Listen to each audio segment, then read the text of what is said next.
Henry Kissinger surveys the world as he turns 100. The great strategist sees a globe riven by U.S. China competition and threatened by fearsome new weapons and explains why he now thinks Ukraine should be in NATO. 8 years, that's all the time Henry Kissinger was in public office.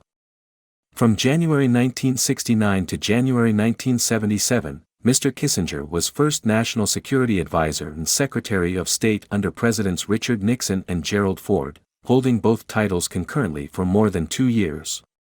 He was 53 when he cleared his desk at Foggy Bottom to make way for Cyrus Vance. In the 4.5 decades since, he has worked as a consultant on strategic relations to governments around the world and consolidated beyond dispute his reputation, first earned when he co-piloted the U.S. opening to China in 1972, as the preeminent philosopher of global order and the most original, erudite and hard-nosed statesman of his era. Mr. Kissinger turns 100 on Saturday, and his appetite for the world he's spent a lifetime setting to rights is still zestful. We meet at his office 4 days before his birthday, and he offers swift proof not just of his charm but of his facility as a diplomat. "You never came to see me in my office," he scolds, reminding me of an invitation he'd made 3 years ago over dinner at the home of a common friend, my only previous meeting with Mr. Kissinger. I'd dismissed the invitation at the time as a grand old man's courtesy to a stranger. The dinner was with Charles Hill, a one-time speechwriter for Mr. Kissinger and later a senior advisor to another Secretary of State, George Shultz. The memory of Hill, who died in 2021, prompts Mr. Kissinger to offer an observation on Shultz, who lived to be 100 and also died in 2021. Shultz's approach to international affairs was really not the same as mine, Mr. Kissinger says. He looked at the economic motivations. I look at the historical and moral motivations of the people involved. What Mr. Kissinger sees when he looks at the world today is disorder. Almost all major countries, he says, are asking themselves about their basic orientation. Most of them have no internal orientation, and are in the process of changing or adapting to the new circumstances, by which he means a world riven by competition between the U.S. and China. Big countries such as India, and also a lot of subordinate ones, do not have a dominant view of what they want to achieve in the world. They wonder if they should modify the actions of the superpowers, a word Mr. Kissinger says he hates, or strive for a degree of autonomy. Some major nations have wrestled with these choices ever since the debacle of the Suez intervention in 1956. While Britain chose close cooperation with the U.S. thereafter, France opted for strategic autonomy, but of a kind that was closely linked to the U.S. on matters that affected the global equilibrium. The French desire to determine its own global policy gave rise to awkwardness with President Emmanuel Macron's recent visit to Beijing. While critics say he pandered to the Chinese, Mr. Kissinger sees an example of French strategic autonomy at work. In principle, if you have to conduct Western policy, you would like allies that only ask you about what contribution they can make to your direction. But that is not how nations have been formed, and so I'm sympathetic to the Macron approach. It doesn't bother him that Mr. Macron, on his return from Beijing, called on his fellow Europeans to be more than just America's followers. Mr. Kissinger doesn't take it literally. Besides, I'm not here as a defender of French policy, and he appears to attribute Mr. Macron's words to cultural factors. The French approach to discussion is to convince their adversary or their opposite number of his stupidity. The British try to draw you into their intellectual framework and to persuade you. The French try to convince you of the inadequacy of your thinking. And what is the American way? The American view of itself is righteousness, says the man famed for his realpolitik. We believe we are unselfish, that we have no purely national objectives, and also that our national objectives are achieved in foreign policy with such difficulty that when we expose them to modification through discussion, we get resentful of opponents. And so, we expect that our views will carry the day, not because we think we are intellectually superior, but because we think the views in themselves should be dominant. It's an expression of strong moral feelings coupled with great power. But it's usually not put forward as a power position. Asked whether this American assertion of inherent unselfishness strikes a chord with other countries, Mr. Kissinger is quick to say, no, of course not. Does Xi Jinping buy it? No, absolutely not. That is the inherent difference between us. Mr. Xi is stronger globally than any previous Chinese leader, and he has confronted, in the last 2 U.S. presidents, men who want to exact concessions from China and announce them as concessions. This is quite the wrong approach. In Mr. Kissinger's view, I think the art is to present relations with China as a mutual concern in which agreements are made because both parties think it is best for themselves. That's the technique of diplomacy that I favor. In his reckoning, Joe Biden's China policy is no better than Donald Trump's, it's been very much the same. The policy is to declare China as an adversary, and then to exact from the adversary concessions that we think will prevent it from carrying out its domineering desires. Doesn't Mr. Kissinger see China as an adversary? He chooses his words carefully. I see China, in the power it represents, as a dangerous potential adversary. He puts notable stress on the qualifier. I think it may come to conflict. Here we have two societies with a global historic view, though different culture, confronting each other. Mr. Kissinger contrasts his view from that of others who start with a presumption of a permanent hostility, and therefore believe it must be confronted everywhere simultaneously on every issue that arises. Mr. Kissinger believes that the 2 world wars should have taught that the price one pays even with conventional technology is out of proportion to most objectives that are achievable.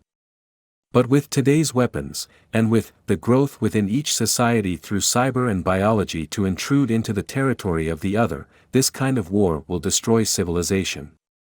To prevent war with China, then, the U.S. needs to refrain from being heedlessly adversarial and pursue dialogue instead. The most important conversation that can take place now is between the 2 leaders, in which they agree that they have the most dangerous capabilities in the world and that they will conduct their policy in such a way that the military conflict with them is reduced. It sounds much like détente, the Cold War policy Mr. Kissinger pioneered. On the American side, he says, the danger is that in such discussions the belief will arise that China has changed fundamentally and that we are in permanent peace and can disarm, and therefore become weak. The peril of an opposite course is that aberrations lead to total war. I'm supposed to be a realist. This is my realistic belief. Mr. Kissinger says that Charles Hill, who helped him write World Order, 2014, would say that the Chinese position is irremediable. But I say, even if that is true, we are best off getting into the position of conflict from having attempted every conceivable alternative other than appeasement. So this is not an appeasement doctrine. Mr. Kissinger demurs when asked what concessions the U.S. might expect from China. I'm not saying now which of their positions they should alter. I frankly don't look at it this way. We have, he concedes, a problem in the South China Sea. I would see whether we can find some way of solving that within the freedom of the seas formula. If we can't, then there will be confrontations. He calls Taiwan an insoluble problem to which there is no solution, other than time. He would therefore welcome a formula that maintains the present status for a period of years in which, for example, the 2 sides will not issue threats against each other, or will limit their deployments against each other. This would have to be carefully phrased so that we don't say we are treating Taiwan as a country. But those are conceivable, I'm not saying achievable, objectives. Mr. Kissinger thinks Mr. Xi would be open to such discussions, but not if we come to him and say, you have to show us progress in the following 10 fields, after which we will reward you. That will not work. Asked to size up China's ambitions, he deadpans, I don't think they desire to spread Chinese culture around the world. They seek security, not world domination, but they do expect to be the dominant power in Asia. Would India and Japan be expected to accept that? The ideal position, Mr. Kissinger says, is a China so visibly strong that that will occur through the logic of events. He foresees that Japan, in response, will develop its own weapons of mass destruction. He offers a time frame of 3 or 5 or 7 years for that to happen. I'm not urging it, he stresses, and if you can, you should make that clear in your article. I'm trying to give you an analysis. The free world depends on U.S. leadership, as it has since the end of World War II. But Mr. Kissinger is worried. We have no grand strategic view, he says of the U.S., so every strategic decision has to be wrested out of a body politic that does not organically think in these categories. When the U.S. does adopt a strategy, it has a tendency to go into it on the basis of overreaching moral principles, which we then apply to every country in the world with equal validity. America has its strengths. When challenged, the mobilization of resources to resist the challenge is comparatively easy. But threats are interpreted in terms of physical conflict. So until such conflict approaches, it's harder to mobilize. And so to act on the basis of assessment and conjecture is harder in America than in comparable countries. Mr. Kissinger does believe, however, that the Biden administration has done many things right. I support them on Ukraine, he says. From my perspective, the Ukraine war is won, in terms of precluding a Russian attack on allied nations in Europe. It is highly unlikely to occur again. But there are other dangers that can rise out of Russia. As we are ending the war, we should keep in mind that Russia was a major influence on the region for hundreds of years, caught in its own ambivalence between admiration and feelings of inferiority or of danger coming from Europe. That ambivalence, he suggests, was behind this war. I think the offer to put Ukraine into NATO was a grave mistake and led to this war. But its scale, and its nature, is a Russian peculiarity, and we were absolutely right to resist it. He now believes that Ukraine, now the best armed country in Europe, belongs in the North Atlantic Treaty Organization. I'm in the ironical position that I was alone when I opposed membership, and am nearly alone when I advocate NATO membership. He would like the terms of the war's end to include the return to Ukraine of all territory with the controversial exception of Crimea.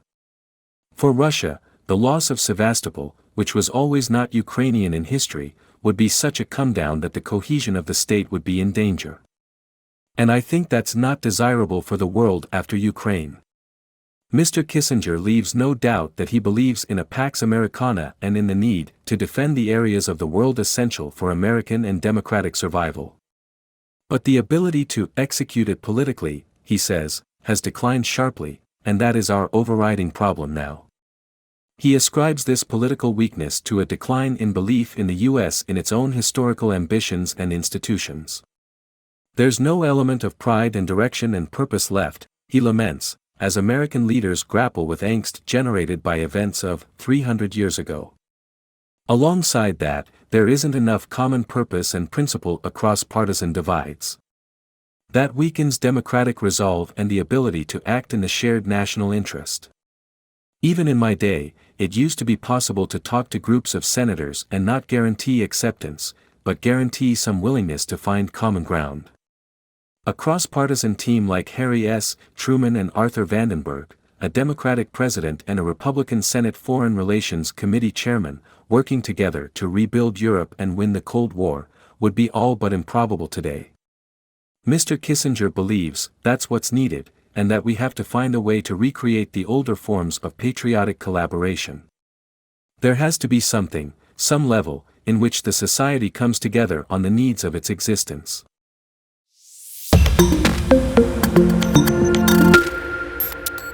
Henry Kissinger surveys the world as he turns 100. The great strategist sees a globe riven by U.S. China competition and threatened by fearsome new weapons and explains why he now thinks Ukraine should be in NATO. 8 years, that's all the time Henry Kissinger was in public office. From January 1969 to January 1977, Mr. Kissinger was first National Security Advisor and Secretary of State